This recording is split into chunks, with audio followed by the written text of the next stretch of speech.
This is an RNZ podcast.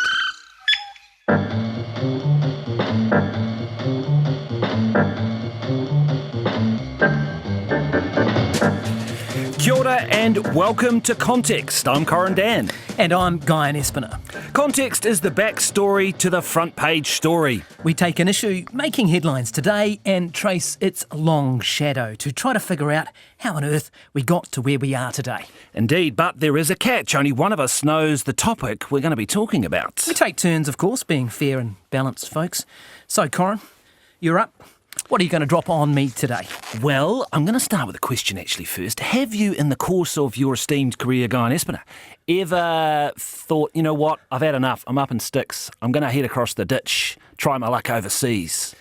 You know, I haven't. I've had, not an animosity towards Australia, but I've just never considered living there. Anywhere else?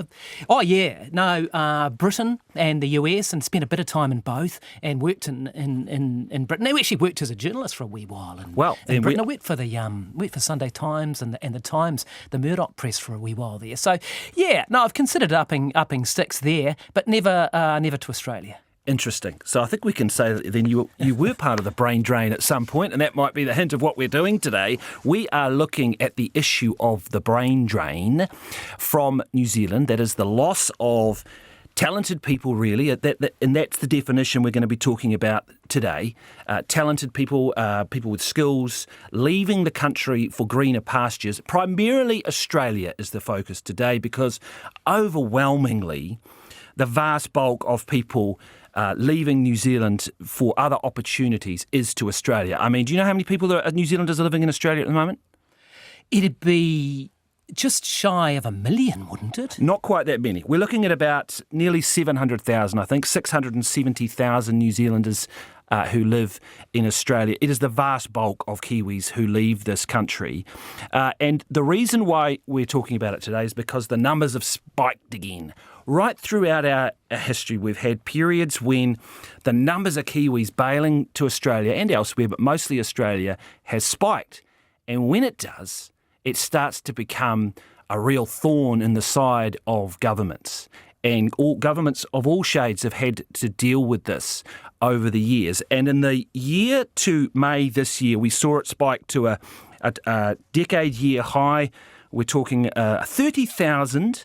That is a net loss to Australia, which is a fairly typical figure, actually, over the last 20, 30 years. But it hit it was 2012 when it was at those levels. So it's come back into the consciousness, and we're not also getting the huge numbers of migrants sort of filling in on the other end of the scale from other countries to fill in those losses. So we've got, after a very strong period of immigration in recent years, it's dropped right back down to, I think, 14,000 was the net gain. So it's being kind of accentuated a little bit.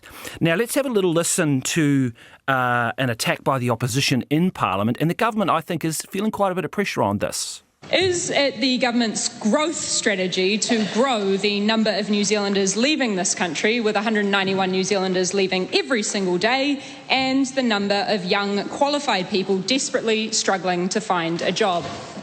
Our job in this government is to make sure that we build a place where Kiwis can work hard and get ahead, that they can live in a community where they feel safe in their homes, their businesses, their communities, their kids get a world-class education, their parents get looked after in healthcare. And I just would say to members in the Labour Party and the Green Party that if you actually, it's a bit ironic when you don't support oil and gas and fast track and construction and getting things done and built.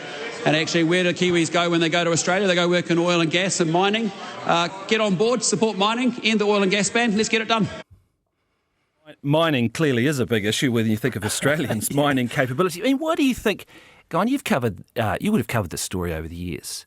Oh, yeah. It digs into the psyche of New Zealanders, and that's why politicians start to get worried. They think, everyone's leaving and everyone's going to forget to turn the lights out and all that sort of thing, don't they? Well, that's absolutely right. And I distinctly remember in the 2008 campaign when John Key stood in, I think it was Eden Park, and the figure at the time was, 40,000 or so were leaving, and, he presented this as a very emblematic, sort of illustrative sort of example of how many Kiwis were leaving. And do you remember at the time they had I think it was called the 2025 report, and the report, which was leaked to me actually, if you want to go into that.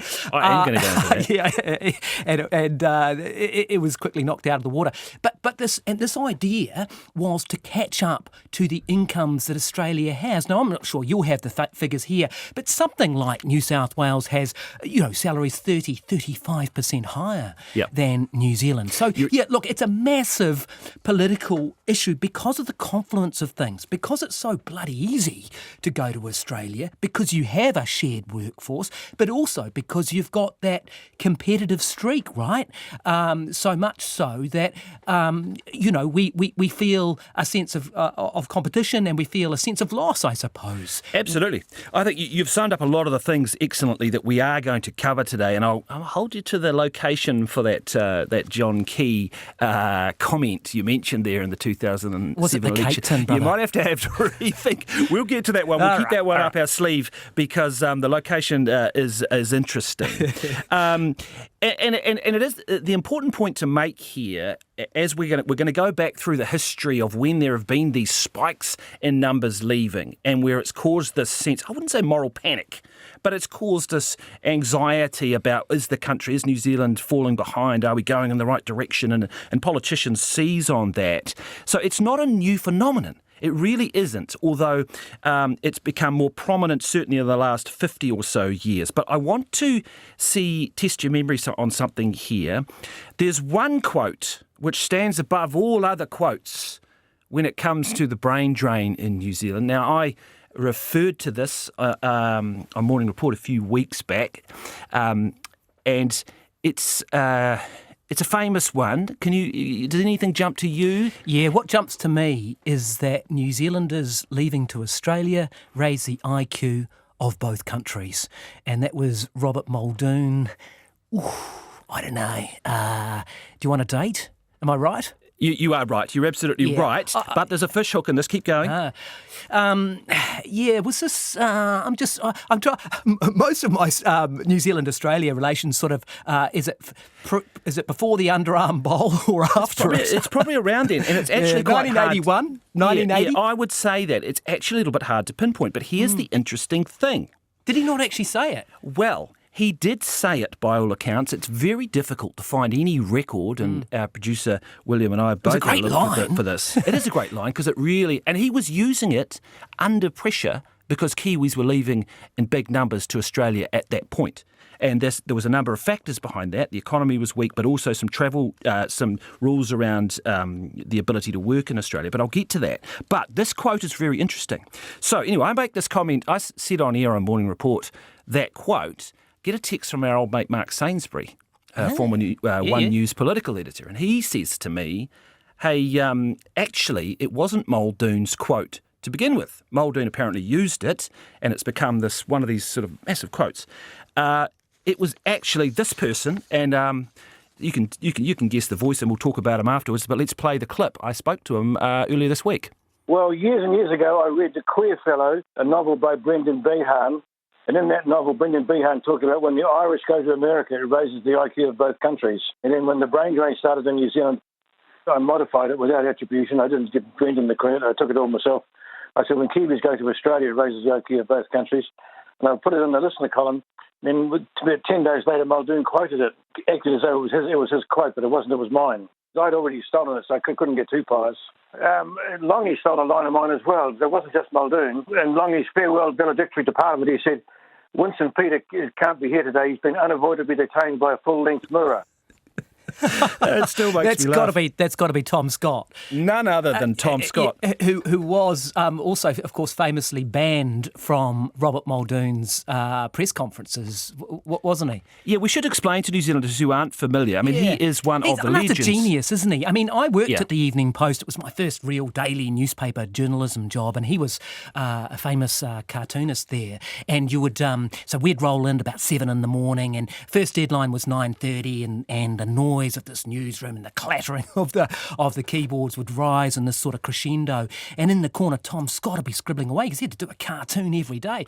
Absolute genius. And you remember walking around the beehive, Corin, and the ministerial offices in Bowen House too. The politicians loved it, even when he took the absolute piss out of them. They framed these cartoons, and there were some absolute classic cartoons. Probably as famous one I remember was the day after the snap election was called by Muldoon, and Muldoon wakes up with the wife in bed and goes, "Did I say something about a snap election last night?" Yeah. So he had great cartoons, but not only was he absolutely brilliant cartoonist, but he was a fantastic writer and a real genius, and obviously created some good lines too. Yeah, and it was just before we move on, what was interesting too was he said to me he was so chuffed that Muldoon had said it. Because it was at that point, this was at the period when he had been booted out of the press gallery post-cabinet conference. He was really going after Muldoon, but he was so pleased that he realised that Muldoon was reading his columns in The Listener. So he was like, wow. And that was a pivotal moment for him. But it's interesting because Muldoon, as I say, Muldoon was using that line to push back on the public pressure that was coming on because there was a big spike in this brain drain to Australia. The economy's under pressure. The Australian economy is doing better at this point in the late 70s, early 80s. The other issue was that the Trans-Tasman Travel Agreement was signed. That was actually signed a little bit, was it 83? I'll come to that in a minute. But you had this whole worry about New Zealanders going to Australia and being Bondi bludgers and sitting on the beach and getting the dole. Which was never true, to be fair, to New Zealanders. As most immigrants will tell you, they work harder usually than anyone else. Absolutely. And before I'm going to go back to right to the beginning when we first started seeing it. But just before I do that, I want to emphasise this point to people listening about how politicians have reacted when they're under pressure, because I've got a couple of quotes that I thought I might give you. So there was old... there was, here we go, I found it now. There was Muldoon saying, coming up with this great one-liner that he took off Tom Scott, pushing back. Compare that, because there's been brain drains all around the world when you think about it. There's the UK, in Ireland, all these sorts of places. They've got a big diaspora, haven't they? There was a big one, obviously, after the Islamic Revolution in Iran. Yep. And the Khomeini... Ruhollah Khomeini is quoted here in 1980 is talking about the brain drain, dismissed concerns, calling them, this is the people who left, as scientists primarily, decayed brains, stating, let these decayed brains flee. Do not mourn them. Is every brain with what you call science in it honourable? So that was a pretty strong way of saying see you later. But one little bit before I move on, Helen Clark, when she was under pressure over this issue in 2000, took a completely different approach. And it's quite interesting. She just said, I'll never discourage young people from looking for opportunities overseas because I believe most will come back. Which is a really interesting flip on it. Well, it is. And correct me if I'm wrong, but that was around about the time that the Howard government started to take away social security rights for New Zealanders over in Australia, which... I don't know, and there was a sort of a double-edged thing there because there was some thought that might make it less attractive for. I know you did right. New Zealanders to live there. And that was 2001, and that period there was a significant period, and we'll get to that. But let's go back. I want to go back in time, and because if we go back to the beginning of sort of colonisation in New Zealand, if you like, we go back to sort of the 1880s when people start coming from England and there's Australians and there's Irish and all sorts of people arriving in Aotearoa, New Zealand. At that point, you would probably say it wasn't a brain drain, more of a brain exchange between the two countries. And in fact, it seemed as though probably whichever country had found gold that week was probably the one that was getting most people. Now, we've got a little clip here from the New Zealander newspaper. If shepherds ran off to the diggings, it's only because a lump of gold is worth more than, perhaps, a year's wages. The flockmasters are entitled to any reasonable aid which the government can give them, but they have no claim to an artificial protection in the labour market against more attractive kinds of industry. Yes, well, I think we recognise that voice, I don't thought we? you were going to ask me who that is. I thought, that's Giles Beckford from RNZ. He's not quite that old. Wonderful Giles Beckford. Wonderful Giles Beckford. So it was kind of like this in those early days. And the other thing to remember there, that in those early days, the economies were actually probably fairly similar in terms of the wages and the wealth. But I want to ask you a quick pop quiz question. Oh, no. What year did New Zealand finally bite the bullet and decide actually, because the option was there, to join the Australian Federation, but we chose not to? Yeah, I was thinking about that. I did know that we had that option. I think we still do. Yeah. Yeah, it's like being the 51st state or something, isn't it? It hasn't gone down terribly well between America and Canada. About that one. That's right. Yep. Do you know, I would probably guess around the turn of the century, around 1900. Yeah, pretty good. Yeah. Yeah, bang on. No, it was 1900, 1901. Oh, so that's pretty good, wasn't it? Very good. Do I get points for that? You get points for that. I'm giving you a tick for that. Yeah. Premier Richard Seddon, and the interesting thing before I move on, he was under some pressure, and he stalled and held a royal commission of inquiry. Did he? To look into it. It gave him a bit of breathing space to basically see what people thought, and then decided that nope, we would go it alone, and we would not be with Australia. Although I'm pretty sure there's sort of like an open-ended clause there. Yeah, I mean, I don't want to derail you, but there have been. I mean, there was a live story for quite a bit of my early journalism career where there's this talk of a common currency. Yeah, and especially when the European experiment started and they had a shared common currency, there was a lot of talk about sharing common currency with Australia. Haven't heard that for a while. Well, no, and it crossed my mind when I was talking to the Prime Minister earlier in the week about he was talking about after having met with Albanese and saying they wanted to synchronise IDs and driver's licence, and I almost squeezed that one out and thought it hasn't been talked about for a while, but I think it was kind of the end people didn't want it, did they? Yeah, no, they didn't. But it used to be, I can't remember exactly what year, but it used to be that you didn't need a passport to go to Australia. Correct, didn't yes. it? Yes. And, that you could just rock on off the plane and just and there have been attempts there has been talk of bringing back, friction, they call it frictionless travel. Yeah. So we get on past the 1900s, and actually both countries are trucking along reasonably well. There's ups and downs, there's, fluctuations in the economy and wars and all those sorts of things. But broadly speaking, it doesn't appear that there's a huge amount of brain drain to Australia in those years, except for when we get to about the 1960s. And this is actually quite interesting because this is the first reference that was detected in New Zealand newspapers about the term brain drain. Here's a little clip that we've come up with as well. Have a listen to this. This is from the NZPA 1964. Talk about scientists. The immediate and obvious effect of inadequate salaries for New Zealand scientists is a continual brain drain, a loss of talent from the government service, much of the best of it overseas. Yes, and I was thinking about this. There's one very famous New Zealand scientist, of course, we lost, but it was a lot earlier than that. Yeah, we lost Rutherford, didn't we? Indeed. And who did a lot of his work at Oxford, wasn't it? Or Cambridge? I think it was Oxford. And what's interesting about that is I came across a New York Times story from the 60s, which was actually the UK complaining about losing scientists to the US in a brain drain. So you start to get the sense that these things are quite circular. The one country loses people to one place and the next place and the next place. And that is a bit of a theme here with the brain drain when we start to sort of try and think, well, what is the brain drain? So here's the interesting part. We get to the 1970s, and we've talked about a little bit about this already, and it's clear this is when things really change. Really change.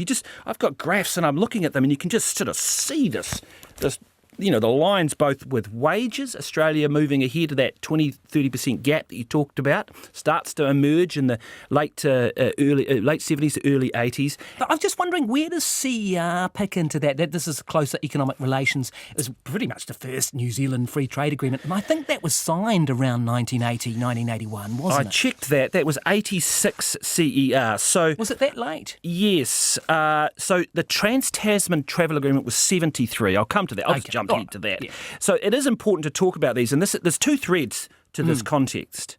One of them is the clear jump in the economy of Australia, the living standards of Australia, the wages of Australia, around that period of the 70s, early 80s. New Zealand stagnated. It is so obvious in all of the graphs.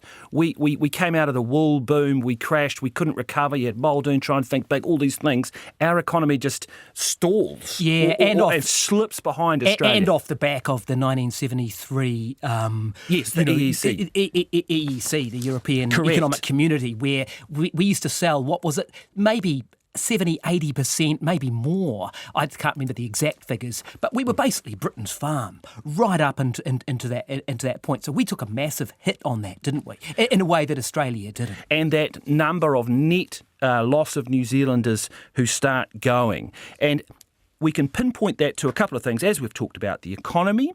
Our economy, it runs into troubled waters. The Australians sort of plough on a little bit better. They had a different wool type, apparently, which helped them. It was fine wool, and they didn't suffer as much as us, apparently. They really are the lucky country. They, of course, also started to move into things like mining and those sort of areas, which was a real draw card. So that period was very significant. And then we get to that issue of the Trans-Tasman Travel Agreement, which basically was an agreement that allowed New Zealanders and Australians, so it goes both ways, to visit, live and work in each other's countries without restriction, and it also allowed those Kiwis to go to Australia and collect the dole and other benefits. Now, this led to a surge of Kiwis heading across the ditch. Between 1976 and 82, you got 103,000 New Zealanders settled permanently in Australia. Wow. And that is why Muldoon came under huge pressure. Yeah. You know, and that was a significant jump. So at that point, right through to about 2001, you got full social security benefits, did you? Yeah, pretty much. Yeah. They brought in... So I was trying to dig on this, and I would have loved to have gone deeper and doing a thesis or something, but it appeared as though Muldoon actually put some pressure or tried to lobby the Australians to bring in a stand-down period. Because he was so worried.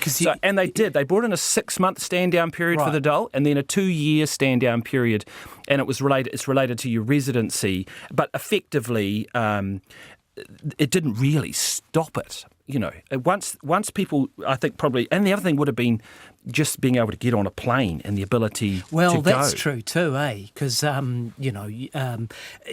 it's at that point. I mean, travel has been, plane travel has advanced incredibly. You're not having to get the boat.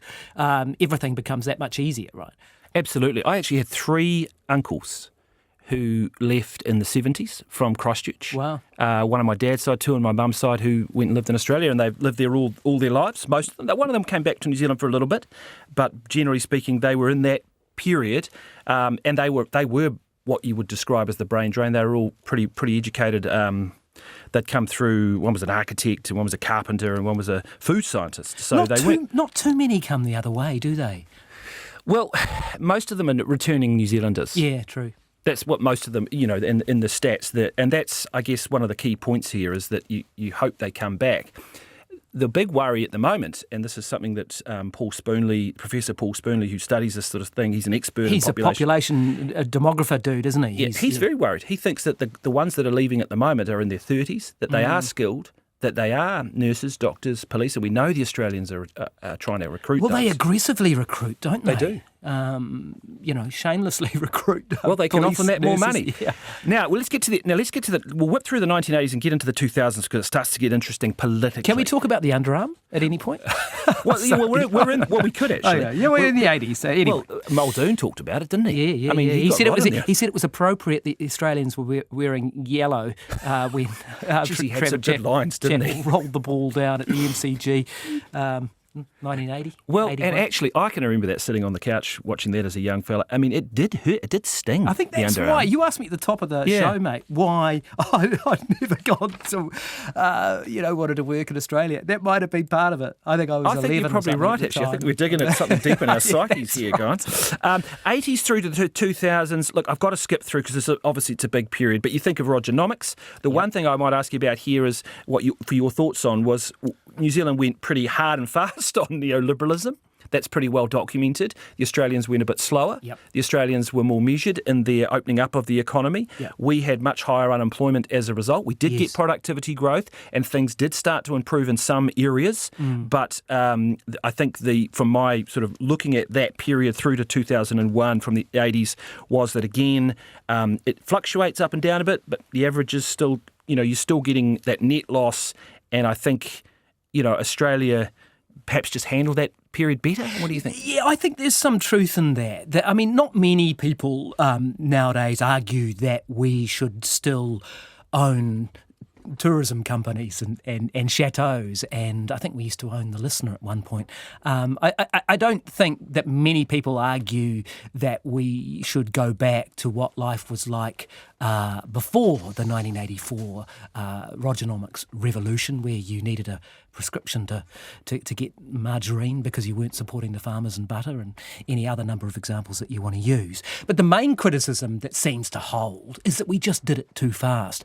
And I think most relevant to this conversation possibly is slightly beyond Rogernomics, but still the same shadow of it, is the Employment Contracts Act of, I think, 1991 under the Bolger government.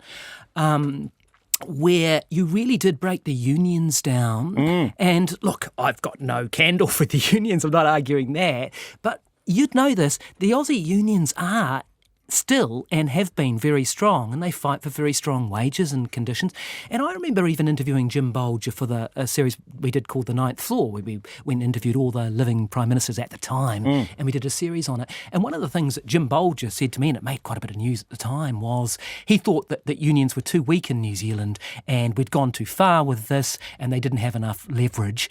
And I don't know, I can't prove it, I haven't read it, you'd probably know more than me on this, but I wonder whether part of the equation there with the Aussies and wages was the power of leverage of the unions.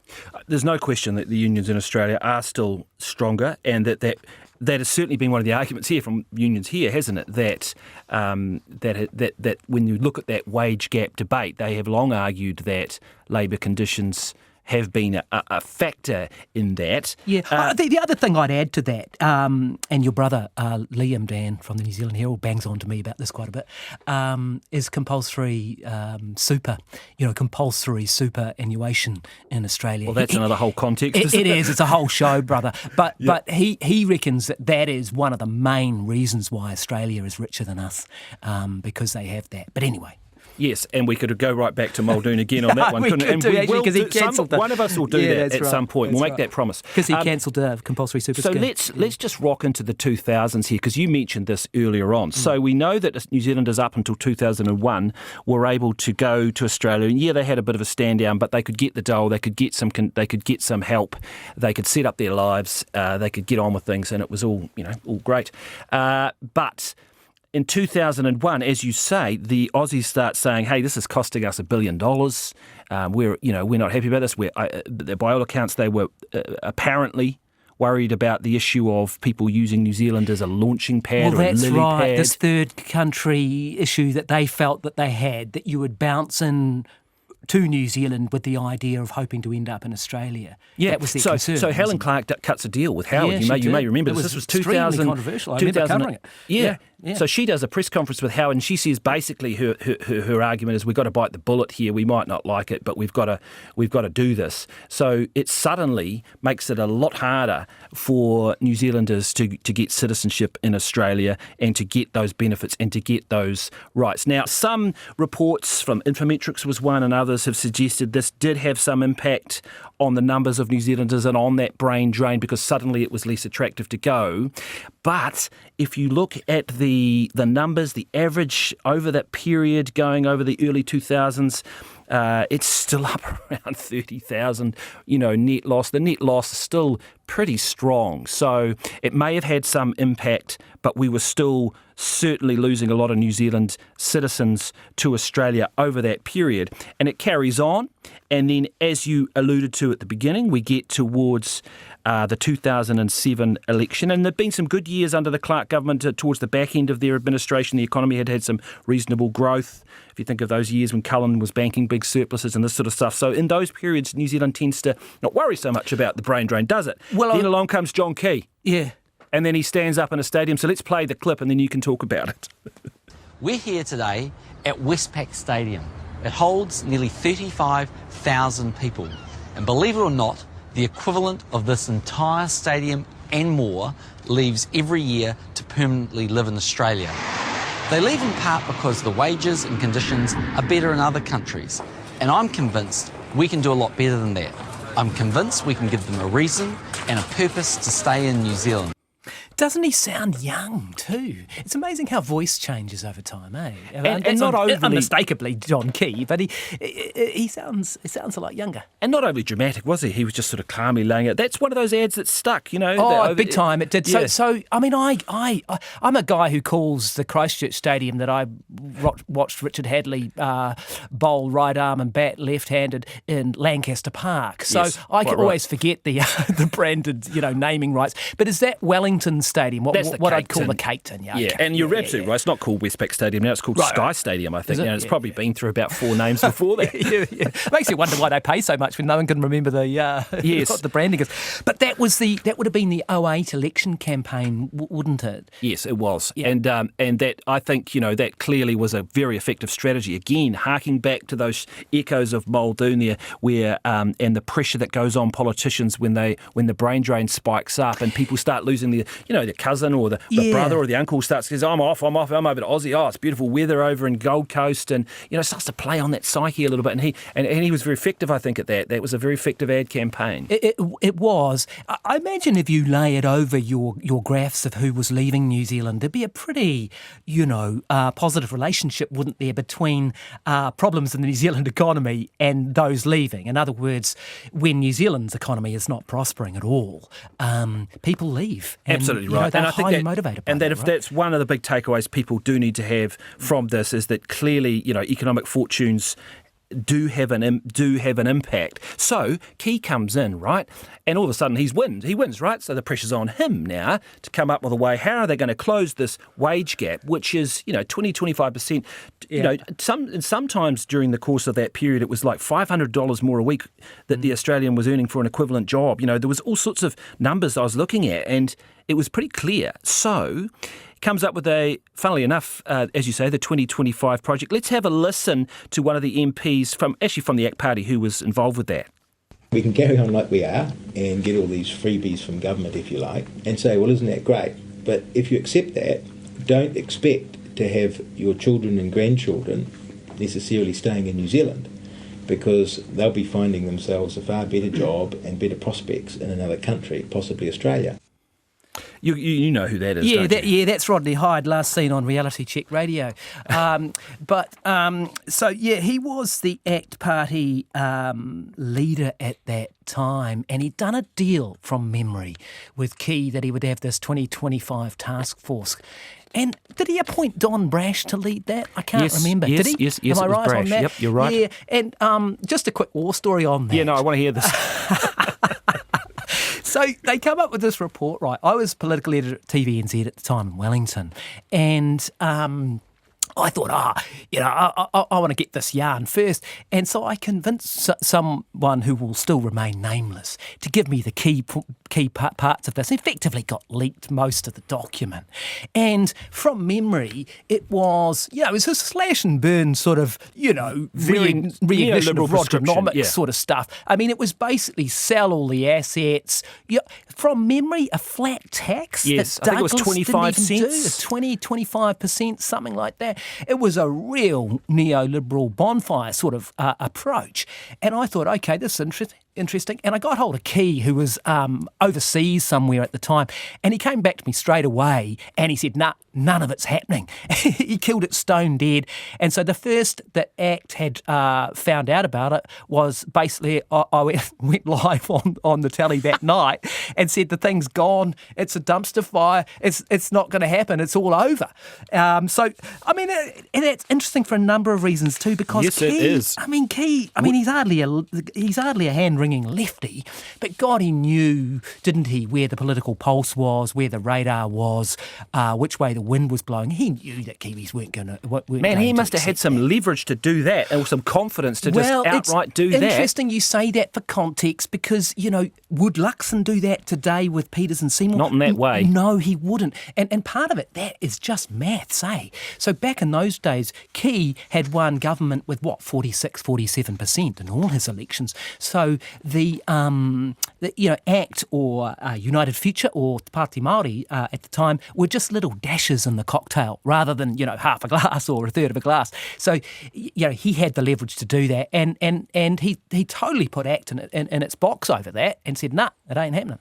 Yeah, it's interesting. So if we skip through his, funnily enough, we actually saw one of the peaks of brain drain numbers. I think it was up around 44,000 or something in 2012. So you could argue, well, Key wasn't that successful, but strangely at that period he didn't come under the same pressure, even though unemployment in New Zealand peaked at about the early sevens, didn't it? And often was around 5.5%, 6% during his period, but there was a sense that New Zealand was doing was somehow more wealthy, and that came through very strongly when an Australian economist actually talked up the New Zealand economy. And let's see if you can help people with the context from this. I'll play the clip. We think New Zealand's growth is going to pick up pretty solidly this year. We think it's going to outperform almost all of the OECD economies. There's a couple that are going to keep ahead of it, but we think it really is going to be the rockstar economy. That's Bloxham. I can't remember his first name. Well done. Yeah, it's Bloxham. Paul Bloxham, yeah. Paul Bloxham. HSBC at the time. I think he was at HSBC at that time. Yeah, the rockstar economy. And they loved Key over there too. Because Key in English who was a finance minister, just for people who don't remember, because of course they came in at a time where the GFC was in full swing, the global financial crisis, things were really tough. And Bill English, finance minister, and John Key, Prime Minister, were seen to have done a fairly good job of pruning the economy back. They had zero budgets where they didn't spend any money. You just had to reprioritise everything. But they were seen to have done quite a good job of pruning carefully. And as they got a bit of momentum along, New Zealand was seen as a rock star economy. And correct me if I'm wrong, but one of the big features that was actually in the interests of this conversation was immigration, right? Immigration to New Zealand. Yeah. We certainly started seeing much more of that coming through because the economy was hotter, and the Australian economy too wasn't doing quite as well. One of the things that under so many threads to this, it's impossible to get to them all. One of the threads with the Australian economy has often been the mining boom, and they had a very strong in the early 2000s and the early part of the century, a very strong mining boom that had come off a little bit around 2014, and suddenly we were doing better than them, and so they were looking at us going, "Hey, these Kiwis are going all right." So we were starting to get some good press. I'll just read, in fact, from the most recent statistics, Stats New Zealand said, look, traditionally there's been net migration loss from New Zealand to Australia. This averaged about 30,000 a year from 2004 to 2013, and then 3,000 a year from 2014 to 2019. Wow. So you can see in those numbers that when New Zealand is doing well, that there isn't quite the same drag. That certainly is a factor. Now, let's come back to the other thread in all of this, which is around citizenship. So we know the Aussies have cracked down and made it tougher. It hasn't really... it's hard to know how much impact that has had, but it's been a massive irritant. We had Kiwi lobby groups launching in Australia arguing that they didn't have rights. People over there growing up and their kids couldn't get student loans even though they'd lived there their entire lives, this sort of thing. And we get to, 20... Oh, I've lost my dates there. 2020, and Jacinda Ardern famously had a press conference with Scott Morrison. Let's have a listen to that clip. Australia is well within its rights to deport individuals who break your laws. New Zealand does the same. But we have a simple request. Send back Kiwis, genuine Kiwis. Do not deport your people and your problems. So she's over there really agitating. And then in 2020, and that was, if you remember, that was a big issue. And then in 2023, finally the Australians actually relent, not necessarily on that issue of the 501s, the sending people back. They are taking a softer approach there, but they have opened up an easier pathway for New Zealanders now. 2023, Chris Hipkins signs that. So we've come full circle here. It now is a little bit easier for New Zealanders to go to Australia and become a citizen under the new rules. And you start to wonder, is that going to again be another draw card, or is it simply going to be the fact that our economy again at the moment is weaker than the Australians? They've got lower unemployment. Their economy is in a better position. And then I just want to throw one last thing as we wrap this up. When we try and define the brain drain and this idea of a brain exchange, Treasury actually, there have been a lot of studies on this. Treasury looked at it, all sorts of people. And one of the things they say is that the migration to Australia is not necessarily a brain drain because anybody from New Zealand can go, whether you're skilled or unskilled or whether because the people. So is it just that it rhymes? I mean, Look. On the one hand, it's clear that we lose nurses and doctors, and we do lose some of those, but then we pick them up from elsewhere. So there's a brain exchange. They come in from other countries into New Zealand, and we've been doing that. So you could argue it's a circular thing, and then they argue, well, those who go to Australia, some of them are just straight out of school, or we haven't spent thousands of dollars training them necessarily, because anyone can go and work in the mines or whatever. That was their Does argument. Russell Crowe count in any of this? Yes. He's probably, I agree, he's probably your most famous exponent of the brain drain, isn't he? Because he left. Yeah. There have been a few others, but he's one that certainly jumps out. But I think I might see, if we're going to finish now, and I might just see if there's a few vox pops floating around from some Kiwis out there about why they go and why they don't go, because, it's worth remembering why people don't go and why they come back, because of their family, because of their roots, as the song goes. So whilst there's clear economic trends and threads and context to all of this, you do have to, I guess, not forget your roots. It's Kiwis. The grass isn't greener. Australia's way too hot and it's too much drama there than New Zealand. I think I would stay in New Zealand. We've got plenty of water here and lots less things that want to kill us. I was offered about 1.7 times what I would earn here in New Zealand to go straight over to Aussie. But what do you like about New Zealand? What I love about New Zealand is the people and the culture. Oh, we've got the most beautiful scenery in the world, great people, and a wonderful future. I'd stay here. And it's nice, isn't it? I laugh because it resonates with me about creepy things that want to kill you, because especially talk to my daughter like that. That's one of the things. You don't have to worry about a thing here besides a few mosquitoes, do you? And one last thought, because weather is probably a factor for some people who do want warmer climates. They go to the you're Gold in Coast. Wellington, brother, so that's... A lot of people go to the Gold Coast, don't they, because they want that warmer weather, particularly older New Zealanders. And look, fair enough. But I did read the other day that someone saying that an Australian who had said that they were buying a summer house in Queenstown because they couldn't handle the heat in Australia.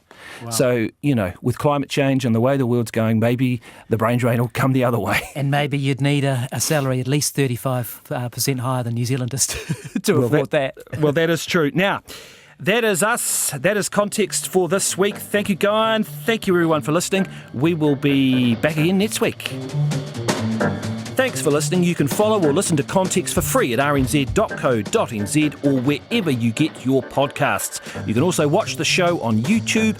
Just search for Context RNZ. Now, if there's something in the news you want some context for, flick us an email to context@rnz.co.nz. Context is hosted by Guyon, Espiner and me, Corin, Dann. Our producers are Miranda Fisher and William Ray. Our sound engineer and video editor is Corey Fui Maono.